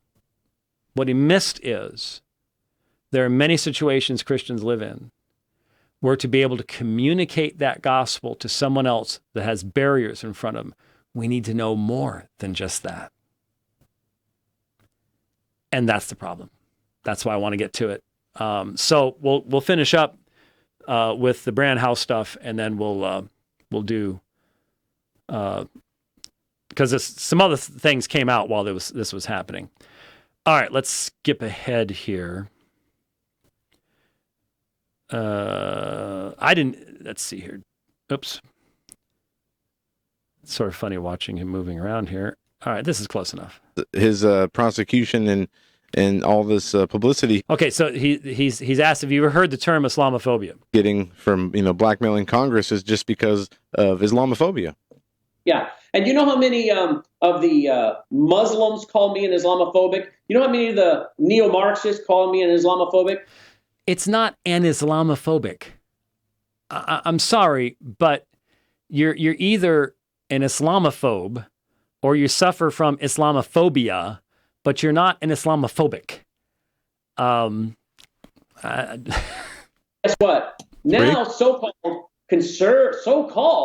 conservative, Bible-believing conservative pastors and elders are now writing and tweeting and Facebooking that I'm an Islamophobic. Usama Dakdok, Sharam Hadian, Sharam being a former Muslim, Usama being from Egypt, an expert on Islam. That when we broke this story, and I broke the story and brought them to our TV studio, we produced these 4 shows explaining who James White's sitting with, one of the biggest jihadi promoting imams in America. Yeah, that's the guy that ISIS has targeted for execution. I have to tell you, it's amazing you got out with your life. Yeah, I know. Yeah. Again, I would attempt to discuss jihad, but I don't think Brannon Howse cares. And I would just simply go look up the presentation that Yasser Qadi made in Norway about ISIS and listen to it. And then compare this, and you'll understand why someone would say, you're an Islamophobic. Actually, no one says that, but anyway. I don't know. There is never an excuse for just simply lying about somebody else. There's no excuse. I don't care what religion you are. And there's less excuse when you're a Christian. It's just, anyway. Trying to find common ground, saying, where can we agree? How can we find where we agree? Where can we disagree? Where do we agree? You can't find common ground with jihadists. Saying he senses a kindred spirit with. You can't find common ground with jihadists. So here we talk in a mosque and in a church, not during services, of course, about our respective faiths, and we explain what we believe, and I'm given full freedom to explain the Trinity and the deity of Christ and the necessity of the atonement, and these are all areas where we disagree. And I was given perfect freedom. You would think that someone who has some modicum of fairness in their thinking might mention that. I've never heard him mention it. Not once. This jihadi imam, saying he mentored him in parts of Islam, saying he wants Yasser Qadi, this jihadi. Now here comes one of the big lies.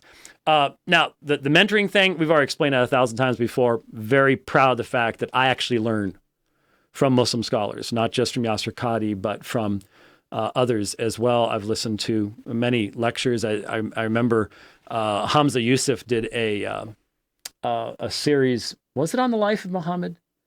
or was it a basic introduction to Islam? I'm forgetting, because I think it was basic introduction to Islam, because I think the Life of Muhammad thing I listened to primarily while riding in South Mountains. Just trying to remember the context, but Hamza Yusuf has been a mentor to me. Now, Hamza Yusuf and Yasser Qadhi are two different people, and they have different perspectives, and they have different beliefs. And I am very thankful to have had the opportunity of learning from many people. I learned from the professor that I didn't disagree with, who thought that I didn't agree with, who thought this was the best commentary in Deuteronomy. I actually learned a lot from him, really did. And I feel sorry for anybody who can't learn that way, because that's why you remain so stinking ignorant of so many things, because you're so proud and arrogant in thinking you don't have to learn from others who happen to disagree with you. I'm sorry for you. I feel pity for you. Really do. But here comes a big lie. Here's the big lie. I mentioned the fact that, and I've said this more than once, I said this after the recording as well. I talked with the leadership in the mosque, in the Memphis Islamic Center. I said, look, guys, I've said this many times. I've said this here on the program.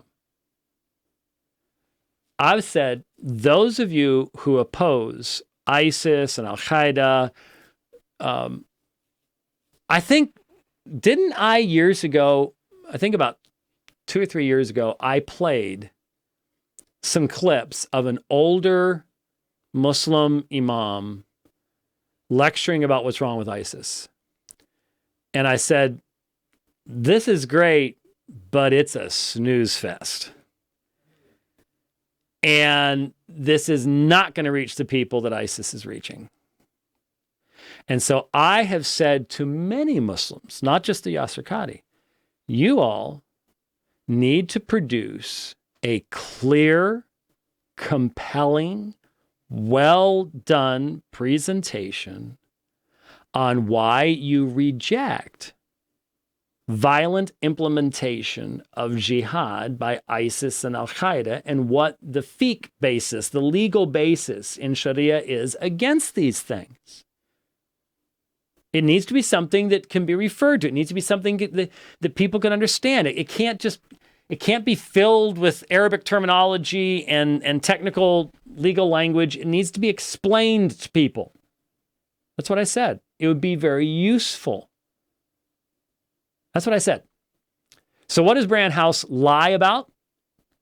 He says, as you're about to hear me, that I said you need to produce a video explaining Islam to my people. I never said anything like it. I've done multi-night presentations. Have you ever seen the Islam A to Z presentation I did in New Orleans? That's what I would present to people because it's accurate. I've had Muslims say, no, okay, I might disagree a little bit there, but yeah, in general, yeah, it's pretty nice to hear someone obviously trying to be accurate in what you're saying. Yeah. That's why we had at least 3 Muslims show up at my presentation in Denver a couple weeks ago. And they showed up basically to say, we appreciate you not lying about us. Thank you. Never going to show up at Brannon Howse's stuff. Imam who we have preaching about how you can take the property of the Christians and the Jews during jihad in their life. He sits with him and says, would you make a video so my community can better understand Islam? His community being, I guess, Reformed, Calvinist, Bible, Baptist churches. I mean, ridiculous. Really? Would you ask a Satanist to make a video to teach the church about Satanism? Of course. Well, there you go. There's Brannon Howse at his best, lying through his teeth. Does he do that purposely? I think so. But he honestly, very, very clearly, he is so dedicated to this zeal that he has that he's just become a pragmatist. You know, the facts are just, facts. Turn it into whatever you want. Form it into whatever you want. Did I have a specific thing in mind? I did. Does that fit his saying? No. So just take off a little from the side, a little from here, a little from there. Pretty cool, right? Yeah, there you go. But who helped sponsor this book on interfaith dialogue? Well, Fuller Seminary, which again is where James White reportedly graduated from, according to his own website, and Rick Warren, among others, but also the International Institute of Islamic Thought. Rick Warren and other. See, you just throw all these things in there. Don't worry about the fact there's absolutely no rational connection between them. Just throw them all in there because that's what gets people to buy your freeze-dried food. Yeah, okay. Which, by the way, they are the ones, according to discoverthenetworks.org, they're the ones that coined the phrase in the early 90s, Islamophobia. Why did they do this? Well, according to a former International Institute of Islamic Thought member by the name of Abdur Rahman Mohammed, who rejected the theology and ideology of this group and resigned, said this. He said that the, quote, the original intent behind the concept of Islamophobia is this, quote, this lonesome term is nothing more than a thought eliminating or thought terminating cliche, conceived in the bowels of Muslim think tanks for the purpose of beating down critics, end quote. And in other words, folks, Islamophobia is a term that is used to paint someone as a racist, a bigot, so they sit down and they shut up. Okay. That's exactly how homophobia is used, transphobia. Those terms can be absolutely used that way. Are there bigots, Mr. Howse? When you refuse to accurately represent Yasser Qadhi, when you only give a part, the bad part, without the, man, I'm sorry, I've grown up, and the other part, are you being bigoted? You being accurate? You being truthful? You being honest? If you can get so upset, as you clearly are, very animated, could that be prejudice? Could that be bigotry? Are there bigoted Islamophobes? Of course there are. Are there bigoted Christophobes? Of course there are. Are there people who want to beat up the confused people who call themselves transgenders? Yeah. Are they transphobes? I guess so. So, once again, the conspiracy theorist will not, and the secular totalitarian, will not allow for proper categories of thought. This is the category for this. This is the category for that. That's maturity of thought. They won't allow for that because it doesn't fit the meme. It doesn't fit the conspiracy meme. Now, the so-called Bible, some of the people in the so-called conservative Bible ring are now saying we're Islamophobic, and they're not saying as much that we're racist, although they're very close to that. They're saying, well, we don't have a love for the Muslims. We don't want to reach the Muslim for Jesus. We want the Muslims to go to hell. We have such hatred for the Muslims. We have a political gospel. Now, this is what so-called conservative Christian pastors and elders that follow and are defending James White are saying to us on social media. We have the screenshots. You know what they're really saying? You're an Islamophobic. You know what they're really doing, I believe? They're now defending Islam. Did you catch that? Did you catch that? I wasn't trying to set it up, but there is the incapacity to think according to proper categories. If you defend a Muslim, you are defending Islam, right? So, if I, well, for example, decades ago, we criticized Ed Decker. Remember? Long time ago. We criticized Ed Decker. Why? Because we found the arguments he was using against certain Mormon leaders to be prejudicial and unfair.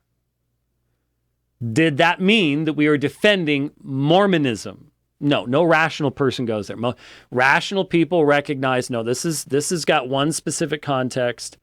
Mormonism is a different issue. Individuals are not the whole. You know, this is just basic rational thought. This is just reasoning as human beings.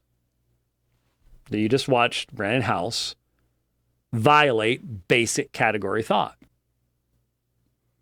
If you point out that these folks are prejudicial and unfair in their argumentation, in their utilization of sources, very selective utilization of sources, then you're defending the entire religion.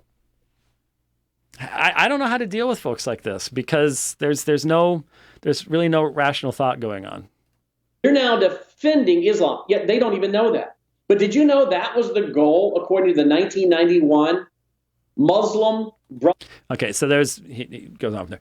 I'm going to try to get this done here. There's one more section that we need to comment on here before we wrap things up. We've gone long enough. I've been sitting here long enough, and you're not. Okay. What is it? Oh, I've already gone past it. Sorry about that. There we go. It's close enough. So the 1% of Christians and patriots that speak the truth. Did you catch that? Christians and patriots. The 1% of Christians and patriots that speak the truth. There is a very, very strong political element. For these individuals, I'm not being patriotic. They don't want to come out and say that, but it's so much a part of their perspective. Well, we need to defend our way of life, and if that gospel stuff gets in the way, oof, wow. And I haven't found a way to deal with those folks either. There's a couple of you on Twitter. I know who you are. I haven't blocked you yet, but you basically are dancing right on that edge. You really are. Really what's happening is interfaith dialogue is setting up the persecution for those people. So interfaith dialogue, remember, they don't want to be specific, even though he's recognized, I think he did it inadvertently, the difference between the interfaith dialogue, ecumenical, liberal stuff that both Yasser Qadhi and I find to be silly. Even though he's recognized that, now we just put it all back together again. And it's just interfaith dialogue. And if you find anybody who's just simply referring to IFD as a whole without making any distinctions, the distinctions that we made, then you're talking with someone who clearly has motivations that are making them truth challenged. Just a little bit on the truth challenged side. Persecution. So you start to go after these folks. You say, well, who are the fundamentalists? Who are the troublemakers? Who are the patriots? Who are the constitutionalists? Who are the real Bible-believing Christians that are see the mixture? Just mix them all together. Bible-believing Christians, fundamentalists, patriots, constitutionalists. Oh, it's all the same thing.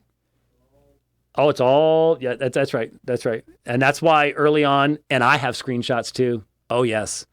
I may have to get a bigger Dropbox for all the screenshots I have too. But I had to buy a program, neat program to do screenshot stuff. It's faster than just the old Mac way of doing it. It's just bzz, bzz, and then it's all done. Automatic into Dropbox. Anyway, I have a screenshot of Brannon Howse early on in this thing, making a comment to somebody. I bet you he didn't vote for Trump either. Oh, so how you vote politically in 2016 is directly relevant to his way of thinking about whether you're just a terrible, horrible. Because, see, you need to understand, in Brannon Howse's mind, remember, do I have to replay that segment where he had his guest turning me over to Satan? He is a heretic. He doesn't believe the word of God, blah, blah, blah, blah, blah. Hopefully I don't have to replay that. But this man believes that I'm an abject heretic. I'm an unbeliever. I'm a false teacher. I'm going to hell. He has consigned me to the pits of perdition. And because of that, he thinks that this is a black and white issue.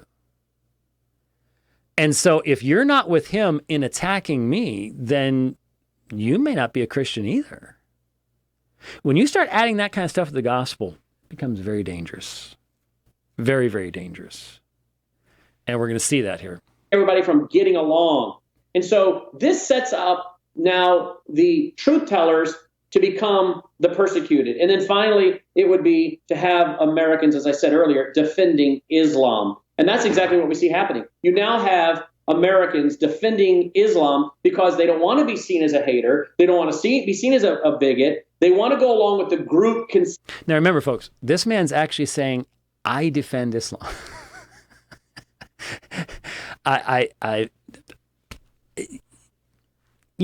Once your thinking gets this twisted, what What can you do?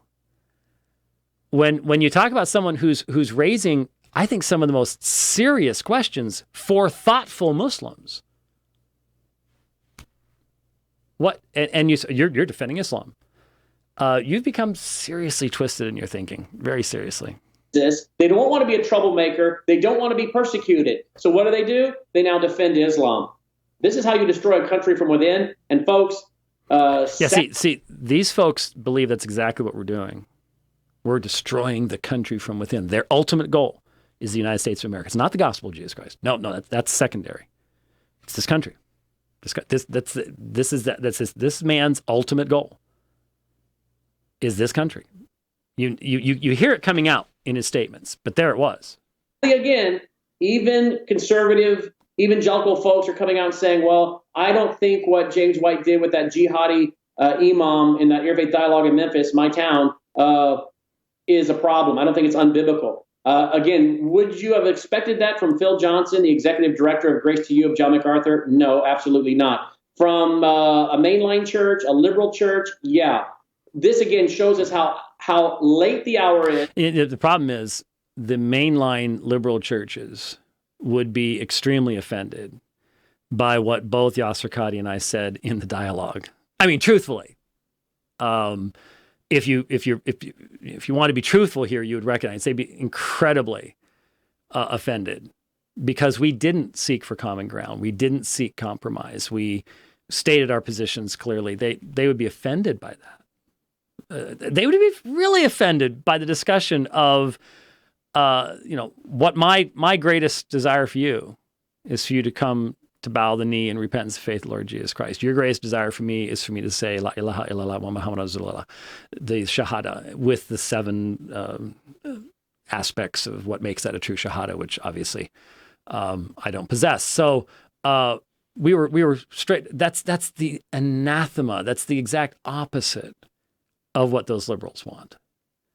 And he skips over that. Yeah, they want to sing Kumbaya. Which we said we don't want to do. Yeah, not looking to sing Kumbaya, and let's sing Kumbaya, and then let's all go out and minister together. I know. That's the way he's painting it. I know, and it's pure fiction. How uneducated people are, how many of these people are, I believe, intellectual simpletons. There you go, folks. We are intellectual simpletons in comparison to Brannon Howse. Understand the issues. They are, unfortunately, really doing great damage, I believe, to the true church, whether they know it or not or intend to or not. And it's very, very serious. And it's so serious that we've even got some folks that have been on our network that have been defending this because they're friends of James White, and we just cut some of them loose today because we are not going to have a network of people that cannot stand for truth. We are not a network that can be bought. We cannot be intimidated. We're not part of a good old boy club. You have built your audience the same way we have, being independent broadcasters. And if some of the broadcasters we carry on our network want to be friends with James White and defend what he has done, well, it's the undefendable. And if they cannot get in line with what is right, we will not permit them to harangue us, to intimidate us, to email us, to text us, to call us for weeks on end, as they've done, trying to get us to be quiet because this is their friend. I'm sorry, we cannot be bought. So we booted a few of them today, and let the word go forth. Well, the word has gone forth, and of course, I'm not going to, and we're done with that, so we can take that down. I'm not going to make much of a comment here because I want both Mike Abendroth and Justin Peters to be able to make their own statements. I do just simply want to say this. I only had contact since all this began with Mike Abendroth. Mike and I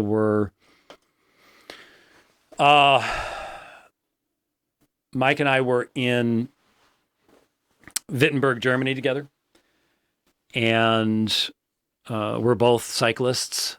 And Mike received a diagnosis of prostate cancer a few months ago. And so we were having conversation about his upcoming treatment and bicycling. And we talked about some of the other controversies when we were together in Wittenberg, and so I knew his treatment was coming up. Well, when Brannon Howse did the 4 programs of absurdity with Osama Dakdok, and I did not contact Mike. He contacted me. And Mike will tell you that I did not ask him to do anything. He said, I said, I don't want to drag anybody else into this. I know that you're on the network, so you do whatever is best for you and your ministry, but I'm not asking you to do anything. He'll tell you that. And I've never had any contact with Justin Peters. I don't think we've ever even communicated. If we have, I've forgotten what it was, which for me is pretty easy to do these days. But I had absolutely no, and I have not asked anyone else to contact either one of them either. And so I'm not the puppet master. You know, I've heard, you know, Janet Mefford blocked me on Twitter, and before that she had said things about James White's followers, this, that. People think that I somehow have the time to be a puppet master. Folks, I'm not that smart. I'm barely getting done what I need to get done. I leave in, what's today, second? I leave in 11 days. I've got, before we did the program, Rich and I were sitting here trying to figure out how I'm going to get from Heathrow to Birmingham for a debate with Zakir Hussain on the crucifixion with all of my luggage by myself. And, you know, the train stuff and routing and all the rest of that kind of stuff, and where I'm going to stay and all these types of things. And so I've got to prepare for that. And then I'm going the next day right back to Heathrow and flying all the way to Johannesburg. And I've got teaching at Potchefstroom and Antioch Bible Church, all the folks down there that thankfully know me well enough that they don't believe the lies about me that they see on the internet from people like Brannon Howse. And then I'm going to Durban and going to be speaking there. I'm even talking me into doing the one topic, and I'm sure they're watching and they're going, oh, great. But the one topic that just is one of the hardest for me to do, but speaking on grieving. And the only reason it's hard to do is just because it's a really hard topic. It's just emotionally draining and mentally draining, and it's just really difficult. But you'll be speaking on that and another debate there in Durban on Islam, and then stopping back in London on the way back and teaching there. And then I've got like 2 weeks, maybe 3, before Germany, preaching in the Castle Church in Wittenberg. I'm supposed to be working on a PhD during this. Folks, I am not smart enough to be the puppet master. I've got to sleep. I didn't sleep all last night. I had gotten a nap yesterday, and it just destroys. Sometimes it just destroys being able to get to sleep. I just couldn't turn the mind off. I don't have time for all that. I really, really don't. You know, I've actually had people suggest that I don't actually do all those bike rides and runs and rows and stuff, that I have a Jesuit do that for me. No. That's the fittest Jesuit on the planet. No, that's when I do, you know, like I said, I was studying Quranic stuff this morning on the ride, and I just barely have time to keep up with what I'm keeping up with and prepare for the program. I mean, it took, you know, I've spent all this time putting editing the Mefford camp stuff, and I didn't get to it. I'm not the puppet master. I'm not behind any of these things. It breaks my heart that fine gospel preaching ministries would be impacted by any of this. Mike Abendroth's a good brother. Pray for him and his treatment.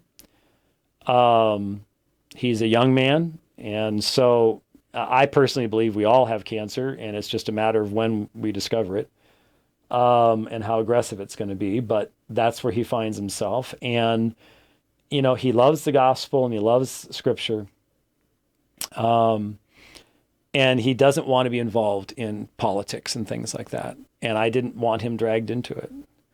and I don't know Justin, but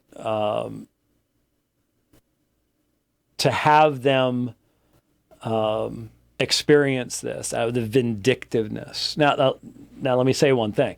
If you could be on somebody's network who has a long track record of conspiratorial thinking, there is that. I mean, it's not like this is overly shocking. Conspiratorialists, and you know what, the people who have jumped onto that network, was it Paul Flynn? Is that the guy's name? And the guy from Dallas, West or something like that. Anyway, you guys, I hope you're watching this. I hope you're not putting too many eggs in your basket, because you could be next. Zealots like this, conspiratorially minded zealots like this, who knows what the next topic will be. Maybe it'll be Calvinism. He's got strong, but he put up with them before. Well, he just got rid of two of them, didn't he? Maybe it'll be Bible translations. Maybe he'll jump on, whatever Chris Pinto's next theory is. I don't know. But there's no stability here. Conspiratorially minded men are not stable. This man is not rooted in history. He's not rooted in exegesis, biblical languages. He's not rooted in sound systematic theology or anything like that. And that means they're not stable. So you never know what tomorrow might bring. You never know what tomorrow might bring. So I'm sorry that has happened, and I'm sorry that this man is proud to announce to the world, we booted these people off. It's a black and white issue. That man's a heretic. Just get on board. There's Brannon Howse. And, I was watching... I was watching the comments during the program, because it was a Facebook Live. No, it's YouTube. And so the comment thing is just scary. Really scary. Really scary. Oh, I know. A lot of people. People saying, I don't know why you even, respond to stuff like this. A lot of people. We had a lot of people. My mom listens to him all the time, and now she's all upset about this, that, and the other. There you go. So I'm sorry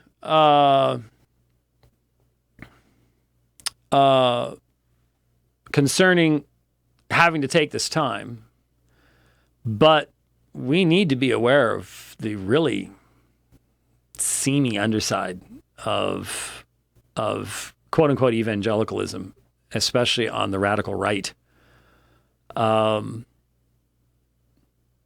There's nothing to commend this gospel-wise.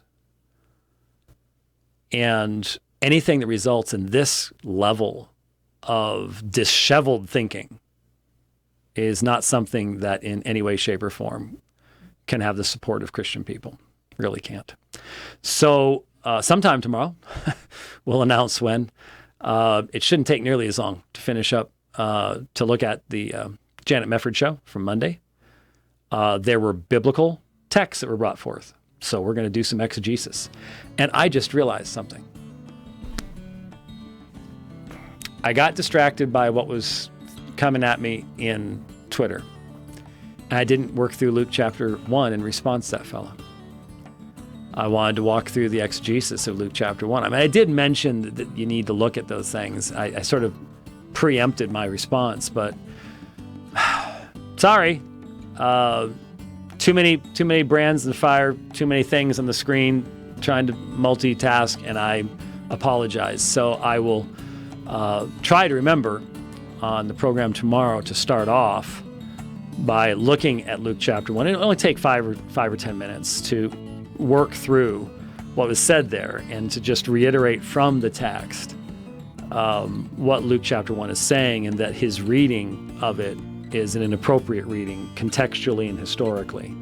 I'll try to remember to do that. And first, no one's going to listen this far into the program to know I'm going to do that, so I'll have to announce it next time around. So I'm actually I think my voice is starting to get a little on the rough side. It's been 2 hours and 15 minutes. So thanks for watching The Dividing Line.